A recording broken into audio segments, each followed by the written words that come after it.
Have you ever been forgotten, even though you were first in line? That's exactly what happened to Ishmael, Abraham's first son, until now. In the rich tapestry of biblical narratives, the story of Ishmael stands out as a compelling tale of faith, struggle, and divine promise. Cast into the desert, rejected by the very family that once embraced him. Ishmael wasn't just Abraham's firstborn, he was a child of promise who got caught in a divine plan no one expected. This is the forgotten journey of a boy turned survivor, a boy whose legacy stretches farther than you think. From prophecy to exile, betrayal to blessing, you're about to see Ishmael's story like never before. Stay close, because by the end, you'll question why his name ever disappeared from the spotlight. Welcome back to The Word, bringing faith to life, one story at a time. Tap subscribe for more stories they never taught you in Sunday school. Ishmael. A name often overshadowed by Isaac, but what if the son cast out was never meant to be forgotten? As Abraham's firstborn, Ishmael isn't just a side note in scripture. He's the product of a promise interrupted by human impatience and ancient cultural norms. Born to Hagar, an Egyptian servant caught in a divine drama, Ishmael's arrival was no accident. It was the result of Sarah's struggle with infertility, a pain so heavy it drove her to invoke a common Near Eastern practice, surrogacy through a servant. This wasn't just desperation, it was socially sanctioned strategy, and it changed the course of biblical history. But from the moment Hagar conceived, the household of Abraham began to fracture. Power shifted. Contempt grew. Sarah, once barren and bitter, now saw in Hagar a rival. And Hagar, emboldened by her new status, looked down on her mistress. The result, a spiritual and emotional fallout that still echoes today. Ishmael was born into this tension, caught in a collision of promise, pride, and prophecy. Yet even as Sarah pushed Hagar away, God did not. Divine intervention came not once, but multiple times. God met Hagar in the wilderness. He spoke Ishmael's name before he was born. And he made a covenant not only with Isaac, but with Ishmael too. Genesis chapter 17 verse 20 makes this crystal clear. As for Ishmael, I have heard you. I will bless him, and make him into a great nation. This wasn't second best, it was divine assurance.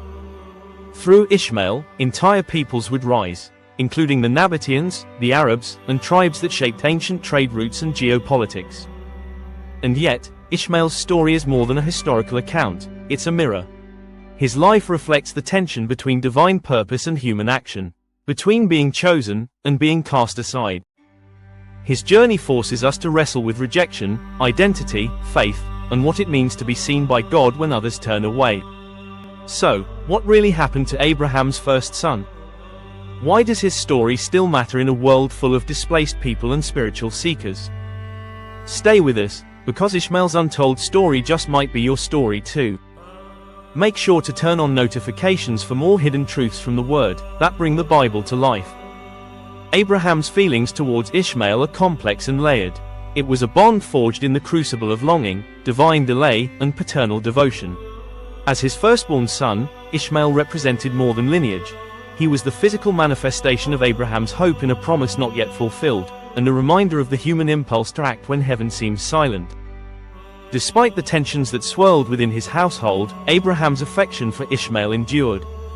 When God commanded that Ishmael be circumcised, the act transcended cultural rite. It became a divine seal, an affirmation that even a son born of impatience was not beyond the reach of God's covenantal mercy. This moment unearths a critical theological truth. Divine promise is not bound by human constructs. Ishmael, though born of Hagar and not Sarah, was still seen by God, still counted, still blessed. Abraham's emotional and spiritual investment in Ishmael reveals the complexity of faith when divine timing collides with human frailty, a father caught between two sons, two destinies, and one promise. The mounting strife between Sarah and Hagar wasn't just personal, it was archetypal, echoing the tensions of class, power, and identity. As Ishmael grew, so did the unease between the women. Sarah's request to expel Hagar and Ishmael from the household was a volatile intersection of fear, pride, and social pressure. Her anguish was rooted not only in maternal insecurity but in the ancient Near Eastern world's brutal calculus, where a woman's status hinged on her fertility. Hagar, once a maidservant, now bore what Sarah could not, and this inversion of power created a chasm that love alone could not bridge. The implications of Sarah's demand were staggering. To cast out a woman and her child into the wilderness was, in effect, a death sentence. Yet in this crucible of abandonment, a new promise emerged. God's reassurance to Abraham in Genesis chapter 21 verses 12 to 13, that Ishmael, too, would become a great nation, was not only a balm to a father's grief but a bold reaffirmation that divine providence does not abandon the outcast. Ishmael, though exiled by man, was embraced by God. This reassurance introduces a grander narrative arc, one in which Ishmael's legacy becomes more than survival. It becomes civilization. Genesis chapter 25 records the 12 sons of Ishmael: Nebaioth, Kedar, Adbeel, Mibzam, Mishma, Duma, Massa, Hadad, Tema, Jetur, Naphish, and Kedemah, each a patriarch of tribes that would help shape the ancient Near East. Now that's a legacy. Their presence rippled across the Arabian Peninsula and beyond, weaving Ishmael's line into the cultural and geopolitical fabric of the ancient world. These descendants, traders, warriors, and kings, were not merely peripheral figures. They were central actors in the theater of history. The Ishmaelites became nomads and merchants, crossing deserts and drawing maps with their footsteps. Through their migrations, they became conduits of culture, language, and belief. Their reach laid the groundwork for a lineage deeply entwined with the Arab identity. For the Islamic tradition, Ishmael is not only a prophet but an ancestor of Muhammad, the seal of the prophets. Thus, from one rejected boy sprang a spiritual legacy that would rival, and in many ways mirror, that of Isaac, knitting together the Abrahamic faiths in an intricate web of shared ancestry and divergent destinies. Yet Ishmael's role in Scripture doesn't end with Genesis. His presence reverberates into the New Testament through the writings of the Apostle Paul, who invokes his story in Galatians as part of a profound theological metaphor.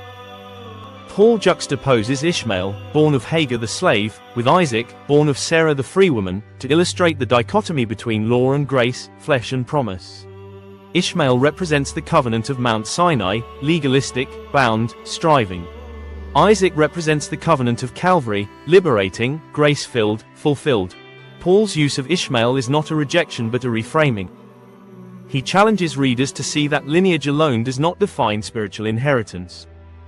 True heirs of the promise are those born of faith, not flesh, those who live in the freedom offered through Christ, not under the burden of the law. Ishmael, once the embodiment of human effort, becomes in Paul's hands a signpost, pointing away from works and toward grace. In the end, the legacy of Ishmael is not one of shame, but of significance.